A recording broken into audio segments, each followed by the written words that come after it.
Good evening, everyone. Tonight, our entire show tonight is focused on orbital debris removal, the challenges, the progress, the pitfalls, and whether we can bring a unique American twist to all this.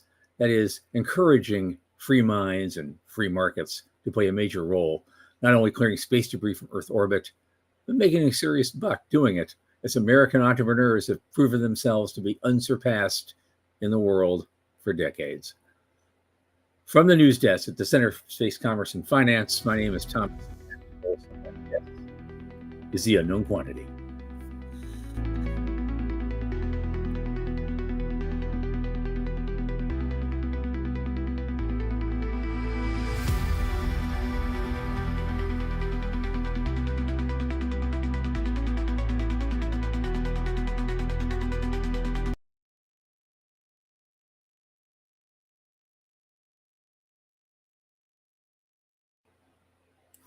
All right.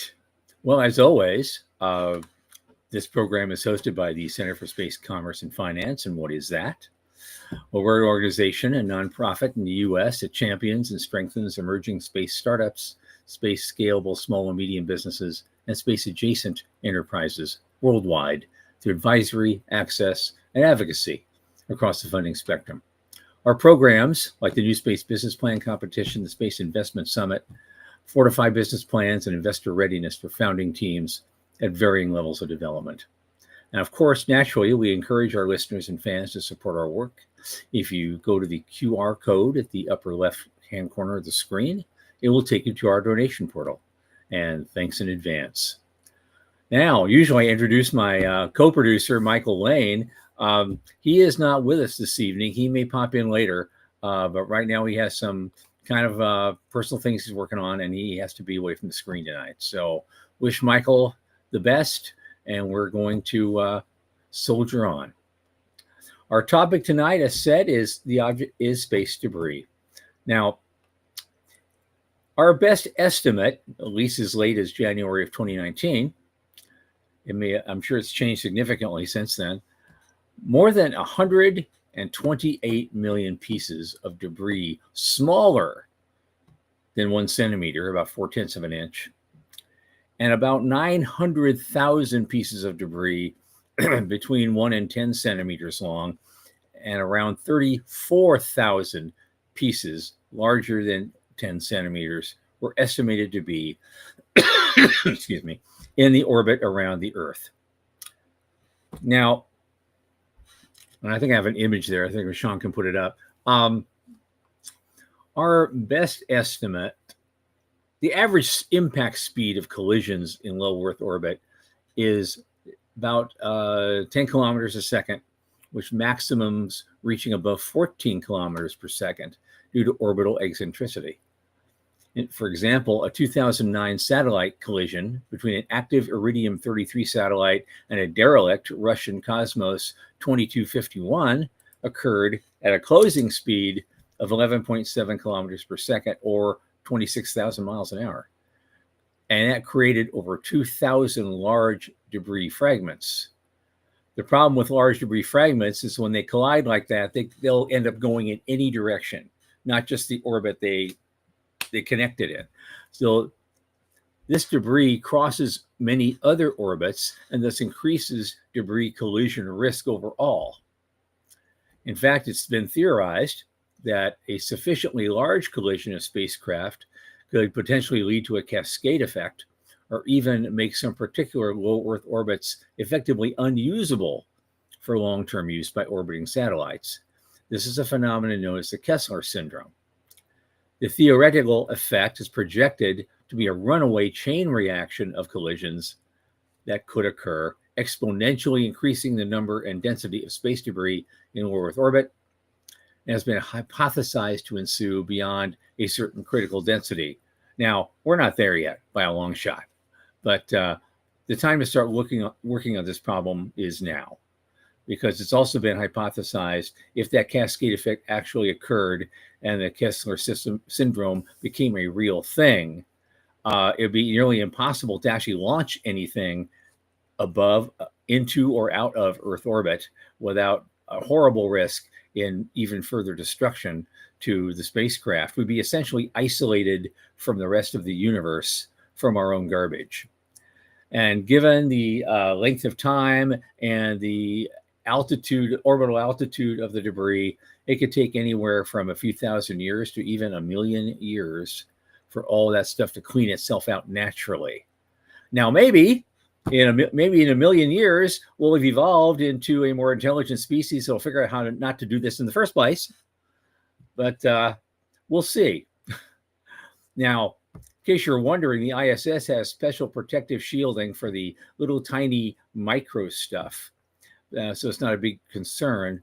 But if anything larger that's actually being actively tracked has at least a 1 in 10,000 chance of impact, the ISS will make a temporary shift in its orbit to make sure you avoid it.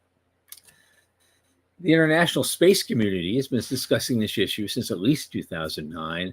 Conferences have been dedicated to the problem all over the world, and a few private sector firms are getting in the game. Now, part of the problem in dealing with the problem is the global bureaucratic inertia. Of course, an obsession with rules and agreements among stakeholders slows down the actual doing something that really needs to happen. I'll give you an example. The UN Committee on the Peaceful Uses of Outer Space had a big conference, a big meeting, and they actually, at least one time, deliberately excluded, let that sink in, deliberately excluded private commercial stakeholder firms from having a voice in the discussions, unless they were formally invited in by a member state. Now, the good news is, not wishing to create future problems, some companies are thinking ahead, especially the constellation launching companies like Starlink and OneWeb. They already have end-of-life deorbit capability built into their satellite designs. And so when one of their many thousands of satellites actually quits and needs replacement, they can deorbit it safely, so not to add to any more debris or hurt anyone on the ground or in space. Nonetheless, I maintain private efforts to not only mitigate debris, but also make a buck at it the true American way are ongoing. And we're going to meet one of those firms right now. Tonight's guest is Troy Morris, co-founder of Cal Morris, Inc., a space logistics company dedicated to sustainable orbital operations by providing innovative relocation services. They leverage proprietary software, exclusive hardware, and critical partnerships, and is developing a commercially viable system that will extend and enhance vital space missions, as well as relocation services for active and legacy space assets. Troy, thank you for being here. Thank you for having me. Oh man, it's been a long time. I think the last time I saw you was in 2022 in Paris. It's been a few thousand miles and quite a few years since then. Whatever your relative point, center of the galaxy That's or right. otherwise. That's quite that's a time right. away. But you've done so much since then. It's just absolutely amazing. You've been in a couple of our competitions actually. One was a virtual one that we did in 2021, as because everyone was all like COVID, and so nobody's having a conference. And so we tried doing something virtually a couple of times, and it was fun. Yeah, but I wouldn't want that to be my regular life. So the IAC in Paris in 2022 was the first time we could do a live event in like 3 years. And we're still working on do a whole bunch more of them. So how are you guys doing? What have you been doing recently? I know you flew some hardware to the ISS. I'd like to hear all about that. Yeah. So what we're doing is a constantly updating scorecard.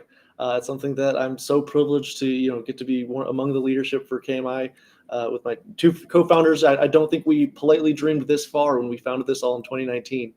So yeah, as you mentioned, we do have the hardware that is nearly completed for its operations up on the International Space Station.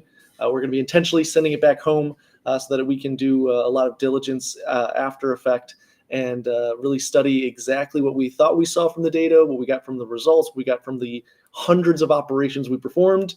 It's all better when you can tear it apart back here on Earth. Sure. So that's been huge effort for us, a major focus. There's more elements going on as our team has been international. As we speak, some of the team is down at Kirtland Air Force Base and talking to those in the Albuquerque area for State of the Space Industrial Base. So shout out to our New Space Nexus friends for hosting us down there.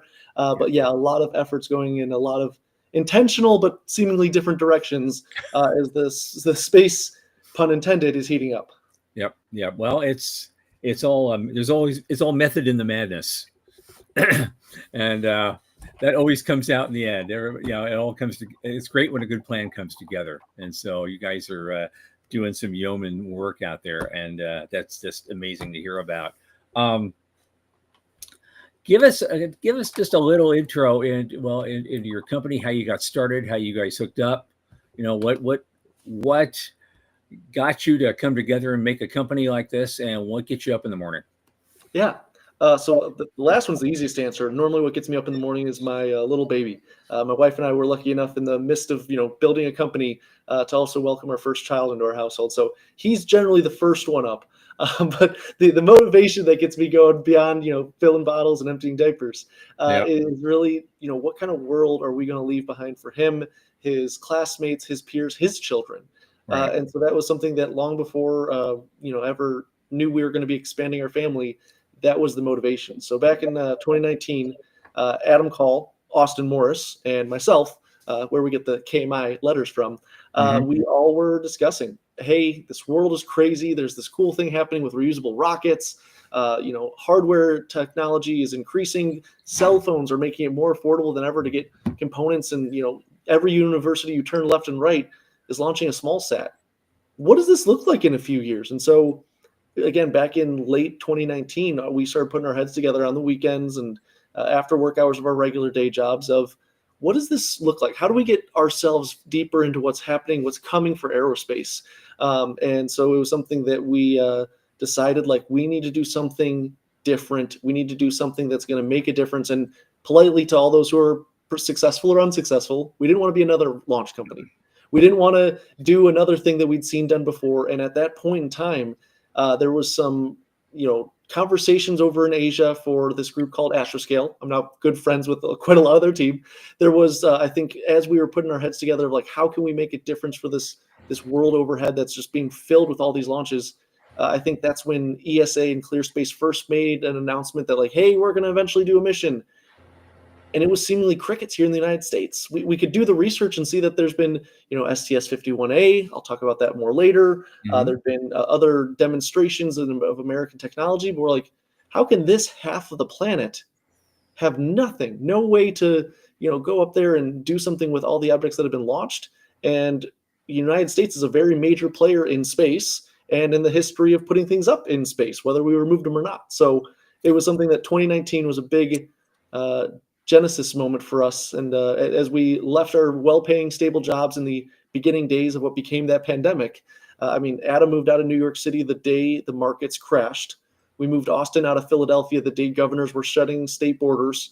So we had to, cannonball run our way up to Michigan. I remember crossing over there's a big bridge that connects the two peninsulas. And we crossed that bridge, I think, holding our breaths of like, let us get to the other side. Let's get us to the other side. There's no borders, there's no state police, there's no men with rifles.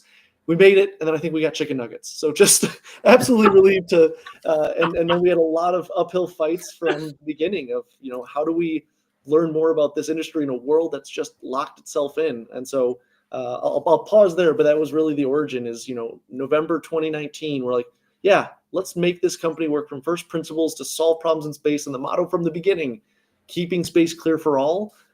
We're just now actually starting to do something about it. Oh, good.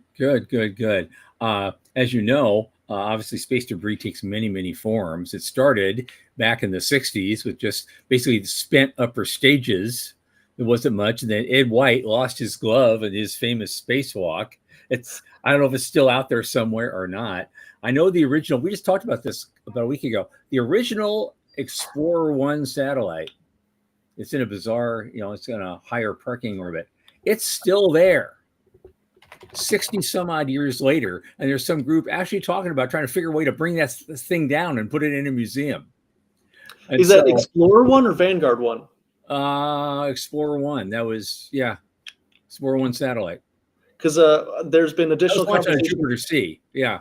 Yeah, because there's been additional conversations for Vanguard 1, and I happen to know someone who has a tested model of it on his desk because his organization launched it, and so it's something that we've had more serious discussions over the last year than we did in the years prior of how do we get that one back so that one of these two, I'll leave it up to you, sir, goes to the Smithsonian, and you can still keep a nice paperweight on your desk.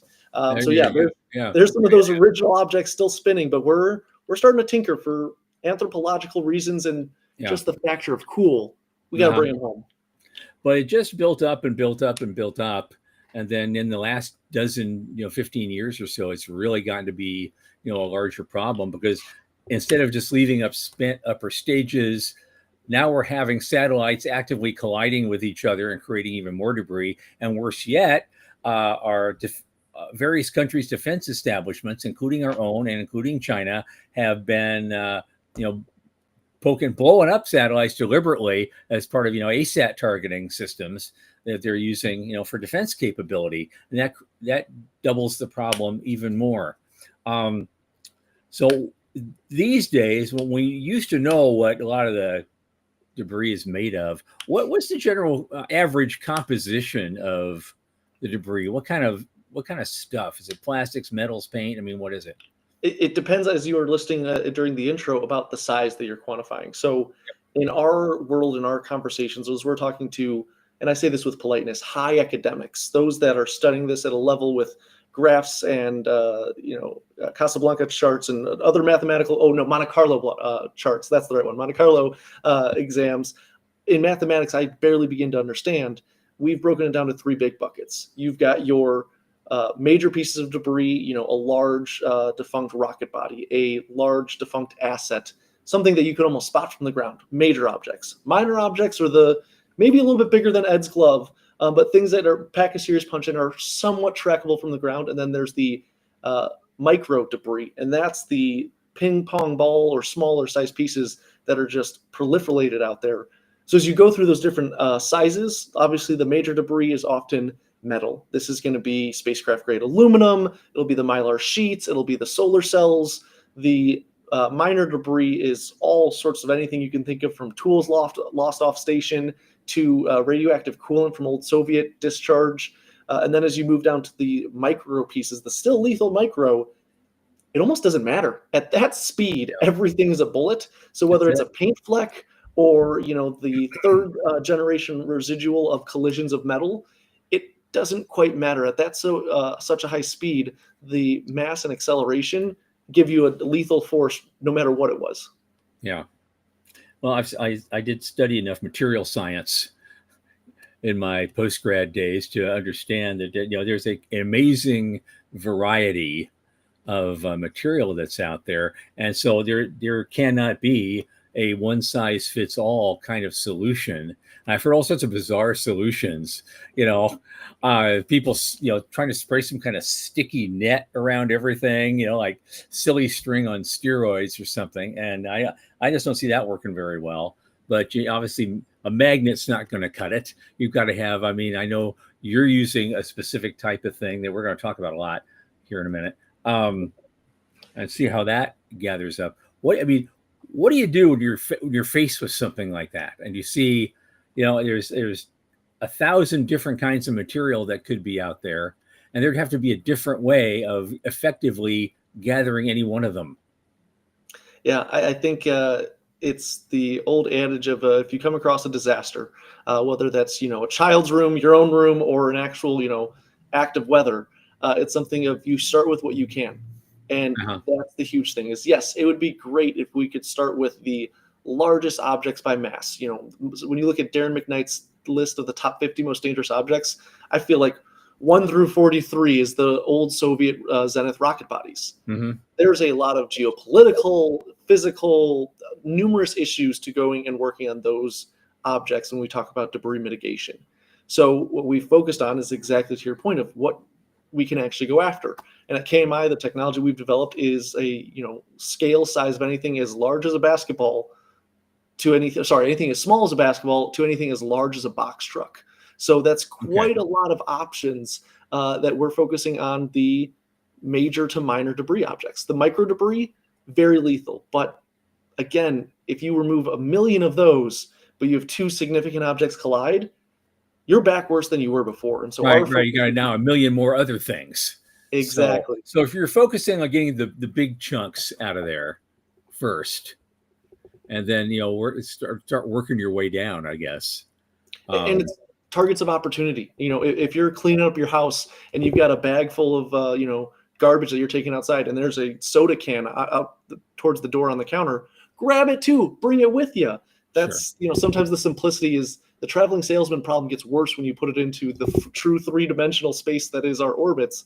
But it's something that becomes more feasible as you start to practically evaluate how can I do the most good with what I'm already doing as a commercial case, and then doing as a civic duty thereafter.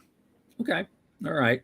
I guess Sean says he has the video ready. If you want to show that of what you did on ISS, I'd love to share this with our viewers. Yeah. So the video we'll be seeing here is one of the test cycles for our capture cycle of technology known as REACH. So whenever ready,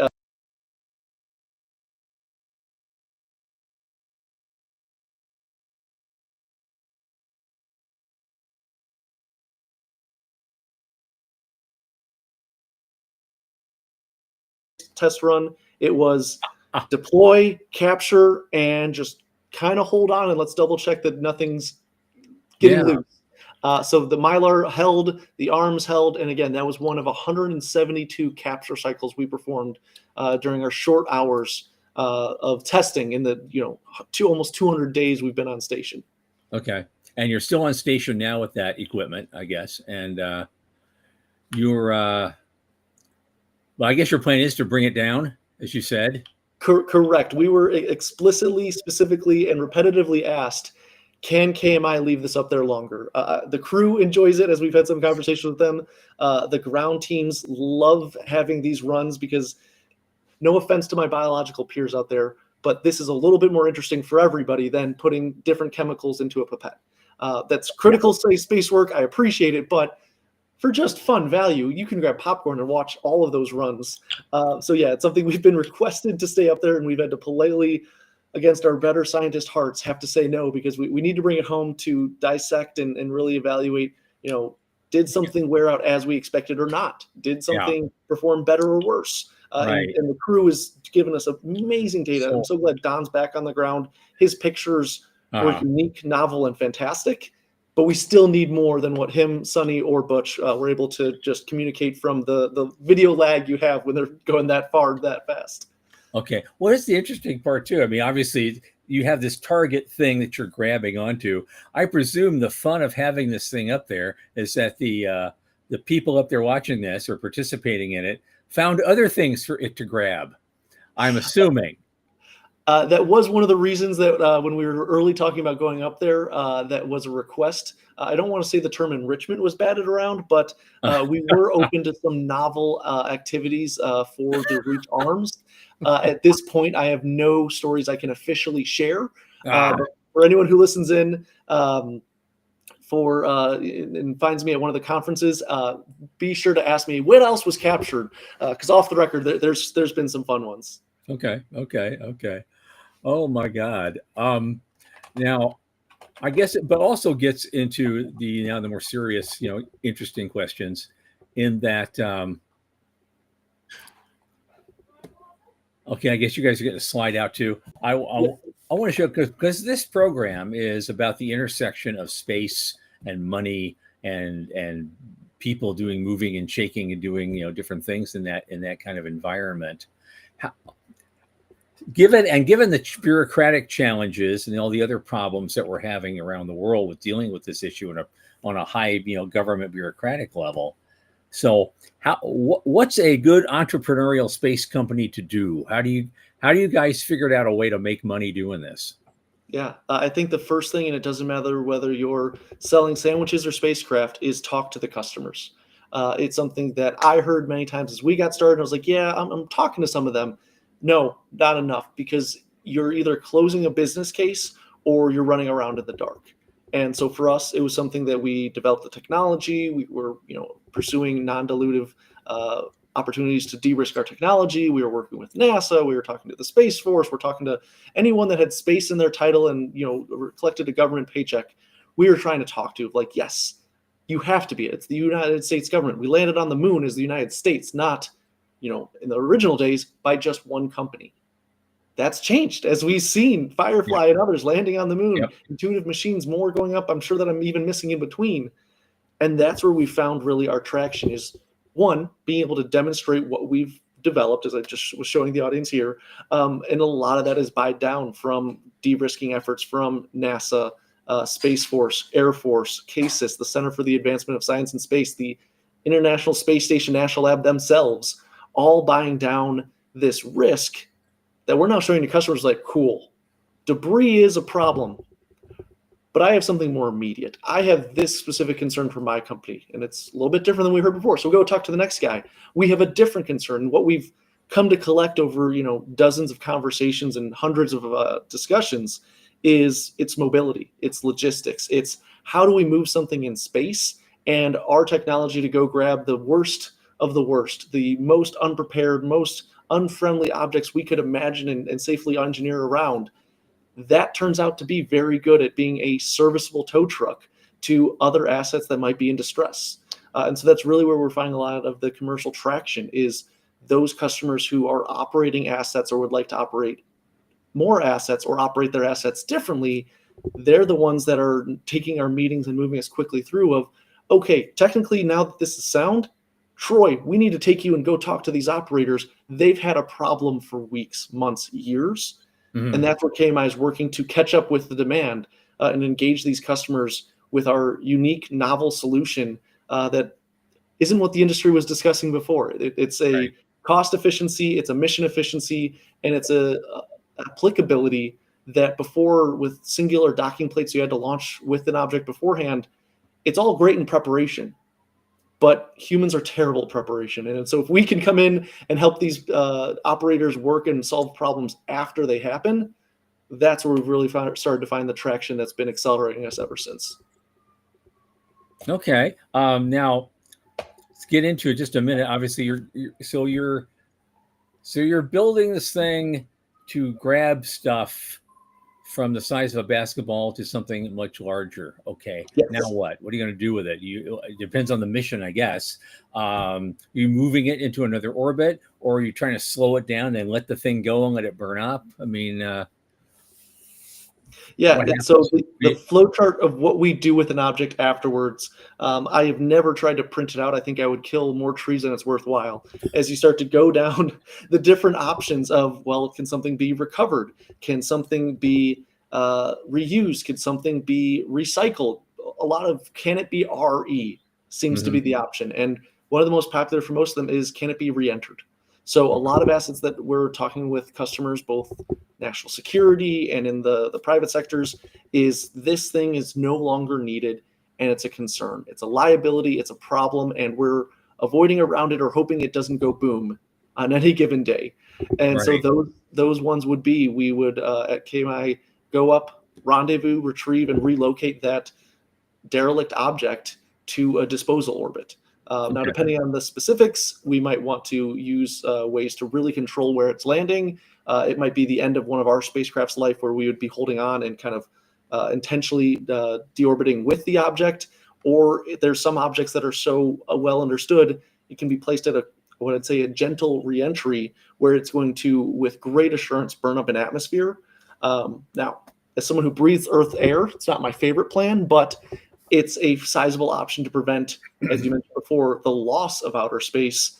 It's something that, I wish that the rest of the world's industries could be so polite towards their environmental impact. And so we'd love to see more in the future of being able to recycle in orbit. But for right now, re-entry is the plan for a lot of assets that are no longer useful. If they're useful, that's where the fun starts. Okay, that's cool. We'll get into that. Now, so what I'm trying to get the picture to emerge here in my feeble brain is that so you're out there grabbing something, and you want to do something with it, whatever it is you end up doing with it. And so is your business model then someone paying you to do that each time? So does each of these objects require a customer willing to pay you to do something with it? Right now, that's the demand that's far outpacing our ability to even catch up with it. Is that there are customers who are looking at a dozen or so objects in their specific fleet that all need this type of relocation as a service. And so that's one of the leading business models that we're working with them towards is how do we contractually go through this and establish, again, much the same way as someone might buy AAA to protect them and their family's cars. Yeah. The first time you do that, it's a little bit of fear and give and take and understanding and technical exchange. But it's something we're continuing to work for and progress towards is that we would stand as a service that can provide that, again, relocation on demand. And some of these are already, they're hitting the white flag. We're done. Take it out. It's compromised. We want to get out of the situation. So when they wave the white flag for an asset, the best choice is to bring it down. So that's what we're looking at as the leading model is being able to provide that either for assets that are already in a known state or things that are flying right now and could be in danger any point from tomorrow to 10 years, 20 from now. That's where we're looking at a similar but different model to kind of be on call as we get our fleet fully operational. Okay. Well, it sounds to me then you're building up to a scenario we're going to have more work than you know what to do with well into the next decade, which is I think is pretty amazing. Now I've got a question. We have a fan who comes on here every week, and he has some interesting questions. So I guess most of this is computer controlled. Yeah, so a lot of this operation is going to be human in the loop, but computer controlled. Okay. It's not something that we're putting one of my co-founders up there in a can and be like, all right, go drive it, but ground operate, which is how we've done the demonstration on the ISS. Because of the human confines we were operating in and the amount of data we wanted to collect, we had crews standing by, and they helped us unpack out of the cargo bags because it's a lot faster than trying to send up a built unit. But it is something that this was ground operated before and will continue to, again, human in the loop operate as we go forward. But it's something that we're relying on a useful quantity of known computer assistance to help us with some of the ranging, some of the rendezvous, some of the attachment pieces. But it's not a unknown Roomba just bouncing around in space, grab whatever it wants. It's very much, this is an intentional, we're going to go service this client. This is where the last known location, let's go get it. Okay. And just to be fair and put it out there, another question from our friend here. What can go wrong with something like this? You're out there, let's say you're out there, you've grabbed a hold of this basketball shaped object, and all of a sudden something glitches and it starts going somewhere other than where you expect it to go. What can go wrong in space? Anything and everything, I think. I know that. I just want in your particular use case. Yeah. So in our particular, sit down, And in our particular use case, options that we're looking at for potential failure are ones that have happened to our peers and our competitors. You can have a stuck thruster that induces a tumble that is fatal or nearly fatal, that you don't complete all the objectives you're looking at, as some of our friends have told us about recently. But it's something that we're working to mitigate those failure opportunities. One, learning from our peers. They're wonderful at sharing, hey, this is how we went wrong, and they're sharing that information with industry so that in a collaborative way we can all be better. And so it's something that at KMI we're working with those that have flight heritage, that have the hundreds of hours, hundreds of days, hundreds of years in their company knowledge. Those are the people you want to be going when you're doing something so new like this, is having all of that experience and standing on the shoulders of giants. And that's something that we work very hard to bring our take of new almost as a hat on top. It changes the whole game, but it's something that we're not going to be reinventing the reaction wheel to bludgeon a pun. But it's something that, things could have a stuck thruster. You could lose communication. You could have something that doesn't react and doesn't engage as you would expect, where you go to grab something and it's not interconnected.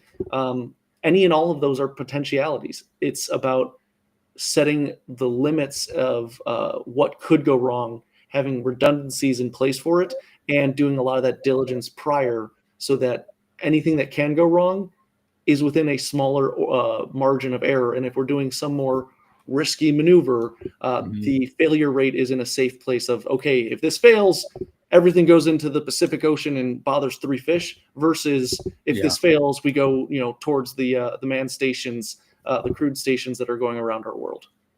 Yeah. Okay. Is AI involved in this at all? Or are you developing plans to use it? Yeah, so AI is something that my co-founder Adam was doing early machine learning work during some of his first days at NASA. So it's something that there's elements of it involved, not to the buzzword level that I think you might be seeing if you're spending a lot of time out in San Francisco. But it is something that there are absolutely avenues for algorithms and machine learning to augment, accelerate, and take advantage of what humans would take hours or forever to do. But it's not something that this is what is often quoted as an AI-powered solution. There's a lot more hard work and ingenuity outside of that, not just letting the computer magically figure it out. Yeah. Okay. All right. Let's talk about the tech just a little bit, because some of the stuff I've read from your website and other places, you say the thing works kind of like gecko-like, kind of a sticky tech with, I guess you're changing charges and the things then attract. Can you give me a little bit more on that? Yeah. So anyone who's familiar with van der Waals forces or static electricity, which covers most people, it's something that you're probably familiar with yourself. Yeah. So it's something that when you rub a balloon and build up that static charge, it's that small distance that you can have two forces magically attract to each other, and it's based off of mechanical forces. When you're looking at such a micro scale, that same induction of force is applied with these micro wedges we've developed with one of our partners. So a shout out to Gecko Materials and all the efforts they've done coming out of Mark Kakowski's lab in Stanford. But it's something that they were on the stage at TechCrunch. It's like magic. I think the third time I've said it here today is, it's a technology that you can apply to man-made surfaces and it adheres like you glued it, but it's reversible.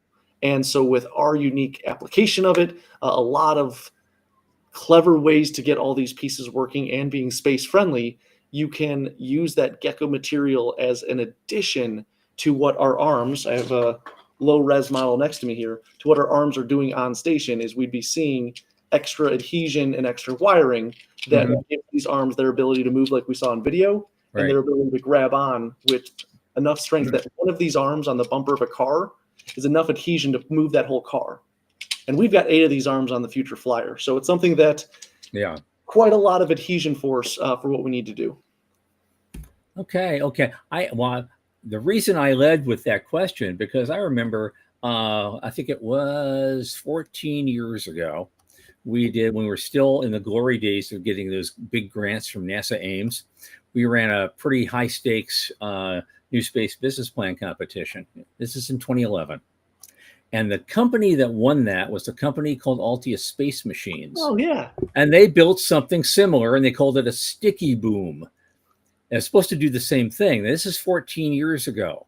I'm just wondering if you knew, are you borrowing stuff from them? Did you learn stuff from them?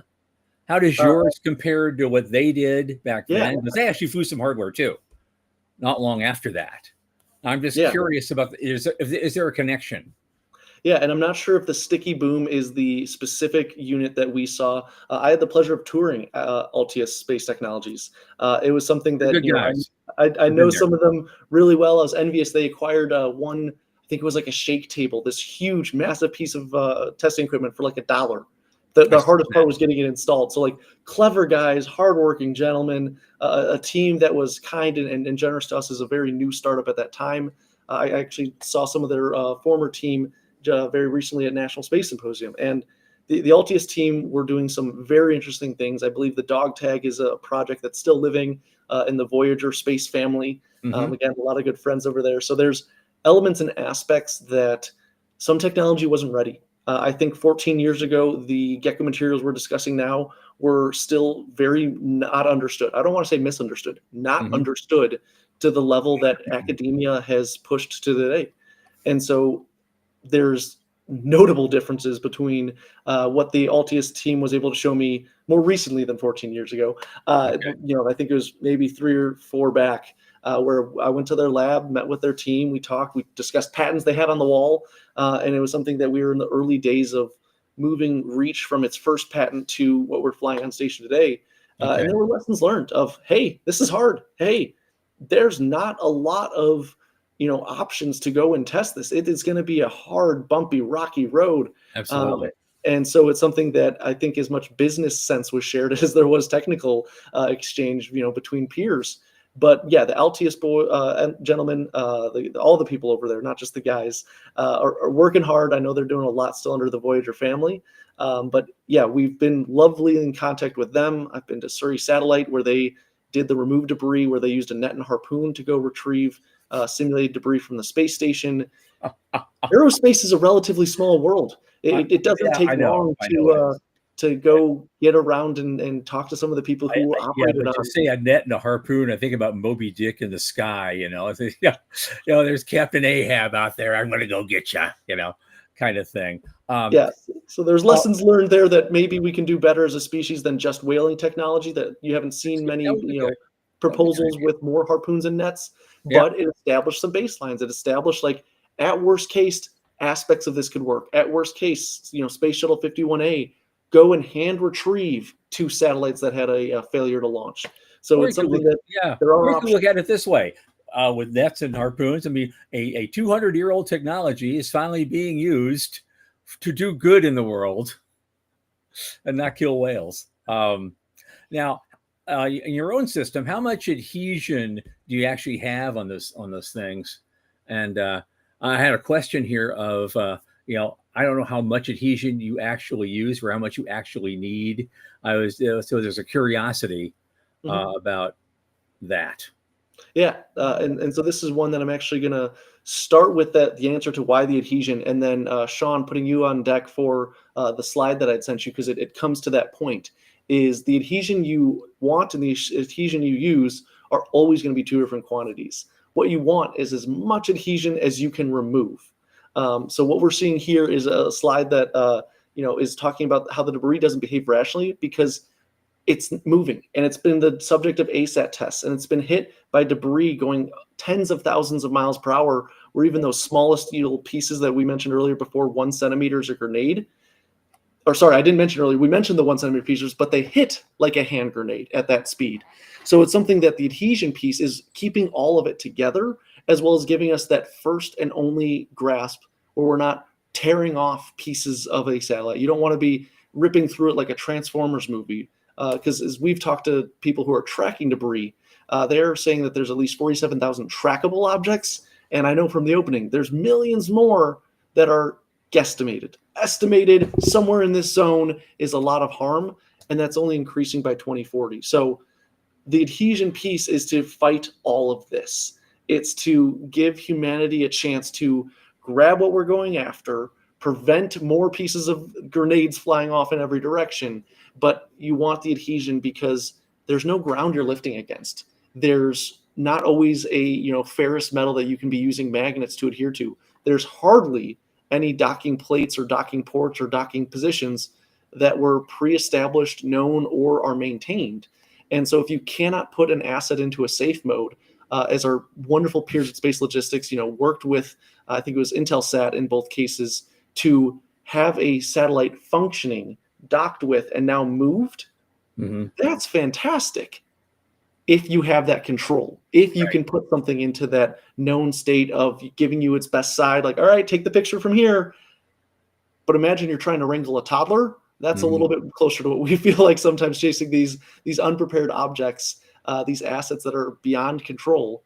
The adhesion is a great way to grapple and rappel them in a more reusable way than just nets allowed. Okay. So given that amount of adhesion that's necessary to get that stuff done so you get a good grip on things, what's the power budget for that?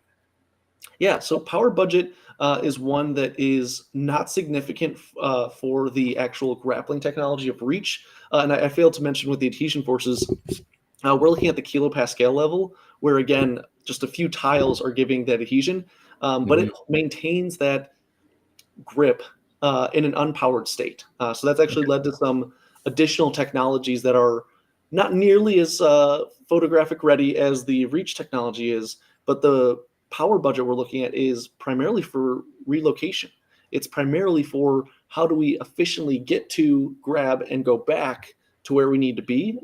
So the power budget for us, and I don't have exact numbers to quote here, is significantly factored for that mobility piece rather than the actual sensors or grappling technologies themselves. We're not pumping kilowatts of electricity to power these machines. It's very efficient and redundant because space is hard. We're trying to reduce those potential errors. And so whatever we can to run at a minimum or run at a no run state is going to give us that benefit of longevity. Okay. And so what is your projected useful life for one of these units? Yeah. So as we're talking to customers and looking at what is a full manifest, as we've titled it, of this spacecraft from the day it's checked out on orbit to the day we retire it, we're looking as short as 18 months. It's something that we can efficiently, effectively, basically sprint from opportunity to opportunity and provide those services in something as short as that many months, which is great for the use case to customers. Is you're not waiting 5-15 years to get a servicing done. You want it done in the turn of the calendar.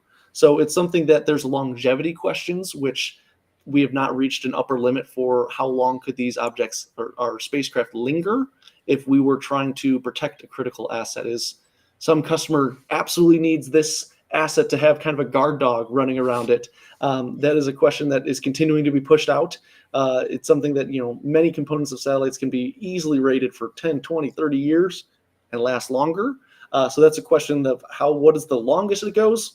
We'll see. Maybe we won't be so long as the Vanguard one that we mentioned before, but it's something that, decades is a future goal if there's a future need. Okay. So going forward then, because now we have a few minutes, we can talk about the future. Are there more ambitious designs in the pipeline? How do you want to build the use case and build your business, going forward the next 5-10 years? Yeah, so 5-10 years. By 2030, we're looking to be operating dozens of these spacecraft around the planet, nearly at the same time. It's something that we see the focus on this spacecraft. So we've named it Laylaps. If you're a fan of Greek mythology, it's the dog that always caught what it chased. And so whether it's a guard dog, it's a seeing eye dog, the dog analogy came kind of together from two different lanes and smashed in the middle. But there's a lot of use cases for the Laylap spacecraft to do various different things, all with the same host core technology of efficient propulsion, clever orbital dynamics and mission planning, and that creative reach end effector at the front of it.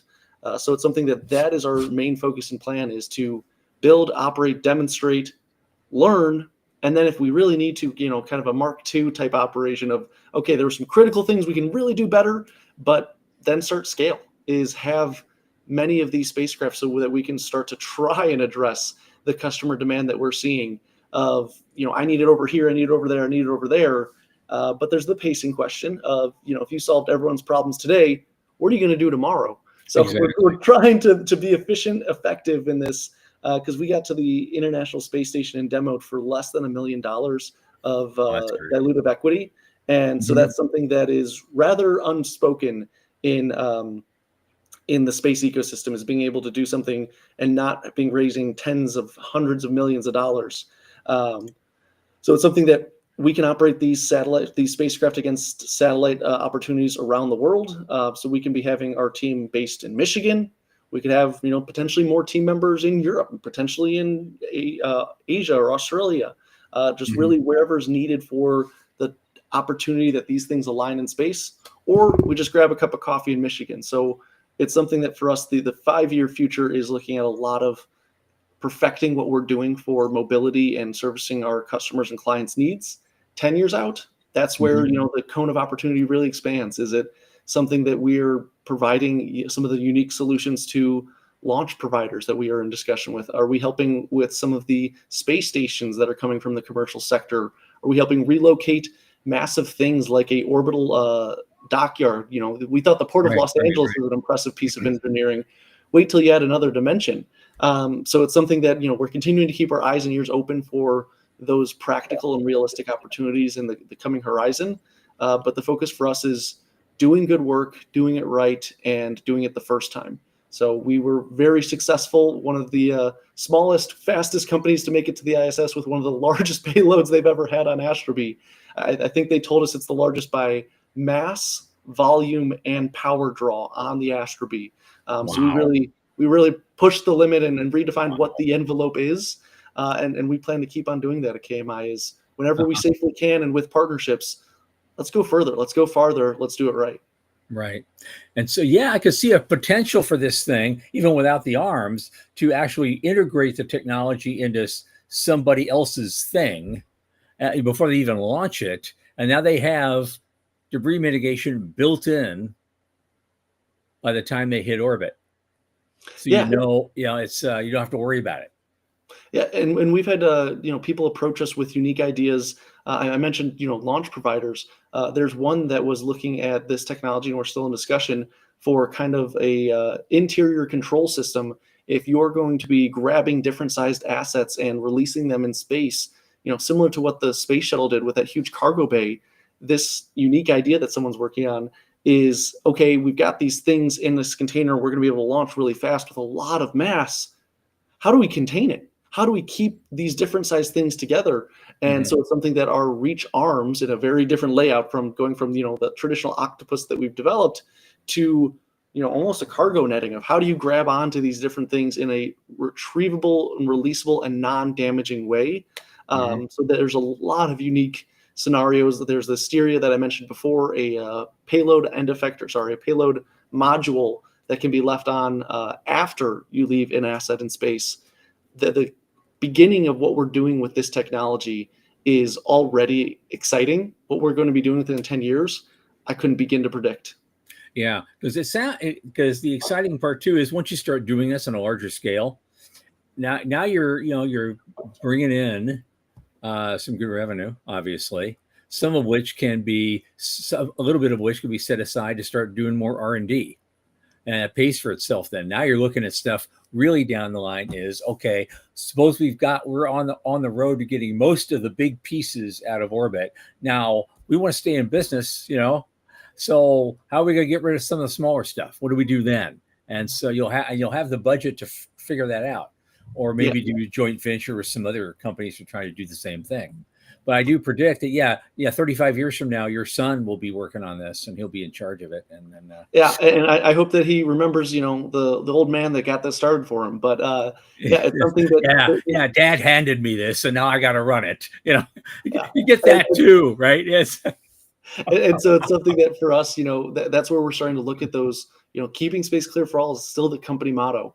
It's something that as we have success, if we can do commercial cases that are using up the majority of the fuel for one of these LALAP spacecrafts, and it's come to a point of, okay, there's really not enough systems on board that are operational that we feel comfortable going after another commercial opportunity, we're going to be bringing down our spacecraft as all should. Is there an opportunity to grab something along the way and grab a defunct piece of debris and kill two birds with one stone? So Mhm. it's something that, whether it's doing that civic duty at the end of life, or is it something that, I mentioned the Asteria device, if we could attach tethers to objects, if we could attach beacons to objects, if we can just help label space, it's something that, I think Yeah. the sailors of today really don't always appreciate all the hard work that came into it. Well, there's rocks over there and we have a buoy over there, and this helps tell you where you're going over here. Space is quite unknown for a lot of that. And so if we can help Yeah. label That's and true. That's true. distribute that risk, it's all for the better. Okay.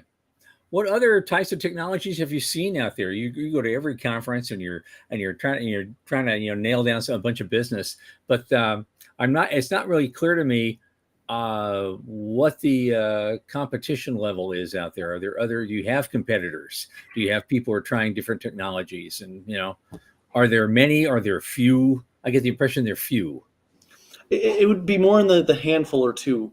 Okay. And some of that technology can be, coming from a very academic sense of this is either an offshoot of some other company. I mean, I remember in our earliest days, there was a propulsion company that was building engines and rockets. And their idea was, all right, we go up to space, we attach our engine that is our main business line, and then we push the debris down. And we're like, okay, how do you attach? And like, we have no idea. We just build rocket engines. And this was another way to sell more rocket engines. Hopefully someone can figure it out. So there's competition in those solutions of, yeah, you just take our product and solve your problem. Buy more, please. And there's others who are doing amazing things. We've mentioned Space Logistics by name. I know Astroscale has made some agreements and some deliveries, I think, of some of their hardware to aid future docking. There's companies here in the United States that are looking at rendezvous and reconnaissance of, how can we really get great at the software and the imaging side of understanding this debris and these unknown assets. So there's a lot of different angles and perspectives. And I think, as you mentioned, that we're going to see future consolidation of our technology being paired with some other best 5, 7, 12 technologies. Sure. And that becomes the real, tech solution in the future. Time will tell. But yeah, there's a wonderful host of different competitors, others that are showing that, hey, there's a demand for this from our conversations and KMI from their conversations. And as we come together, it confers cosmic and other industry events. We get the opportunity to say with one voice, let's do better than the generations of space professionals before us. Let's leave a better world than we found it. And let's do some of the servicing that has only been the thing of science fiction up till now. Right. So I guess the best way all around, you go through this for the next 35 years, you make a crap ton of money. You merge with other companies and you do really, really great. And so while you might want to hand this off to your son and have him run it someday, I hope it's more like an Elon Musk kind of thing for him. So he also gets to play, because by then people are going to be going to Saturn and he's going to be thinking to himself, I don't want to, my friends are going to Saturn. I'm sitting here being the Earth celestial garbage man. I want to do something too. So the future, we cannot predict what's going to be and what's going to happen. But it's, we do know it's going to be a fun ride no matter where we go. That's why I get up in the morning. That's why I'm still doing this. I'm getting wizened now and I have to, look at whatever legacy I can put together. But one last question. I'll let Morty have the last word. Are you creating standards for satellite manufacturers to aid connections? I think it's the question. Oh, how I wish. Oh, how I wish. Standards is one of the foundational principles for Confers. They're meeting today and I think again tomorrow down in Albuquerque at before the State of the Space Industrial Base. And this is an organization that had origins with DARPA, now expanding to the international community of how do we make standards. Cell phones, great example of you define what the radio frequency is so that cell phones can talk to each other. You define the chargers so that customers can relatively use 1 or 2 chargers around the country, around the world. And that takes a lot of trust, time, and money. And right now the space servicing industry is rather young and in its infancy on that. Now, fortunately from KMI, the lack of standards is the environment we were born into. We're expecting, anticipating, and built around, there are no standards. Figure it out. Good luck, sucker. And so we'd like to see there be a better case forward. We'd like to see there's a standard of, hey, at the end of life, you must deorbit, not pretty please, and if the FCC says so. So we're working to really be involved in these communities. That's why. Yeah, because you could end up driving some of it. You guys could end up driving some of it. I mean, I worked in the Wild West heyday of IT. And so, new standards were coming in and undermining everybody else's standards every week. It was really a fun time, though. Oh my God! But at this point, Troy Morris, thank you so much for coming on. You have a great company, and you're going to do great things. And I visualize just a grand and prosperous future for you guys. I hope you'll be back with us again sometime, and we can catch up some more. I'd love to. And for people looking to learn more, we're online, we're on socials, callmorris.com. But KMI is trying to be everywhere we can in a reasonable sense. So if you see a Space Ranger, one of our employees, say hi, say hey, and ask what's happening next, because there's always something new going on at KMI. Yep. You always tell them Tom sent you. So there it is. Thanks so much, Troy. We'll see you again soon. Thank you so much. Take care. Yep. Oh, what a great guest! Oh, it just went too fast, as it always does.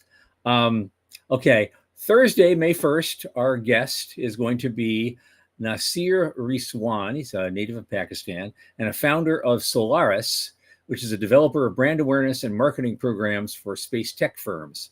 So he's basically going to give us a clinic as to how things are funded, built, and sold. That should be very interesting conversation. I hope you'll join us this coming Thursday, 8 p.m. Eastern.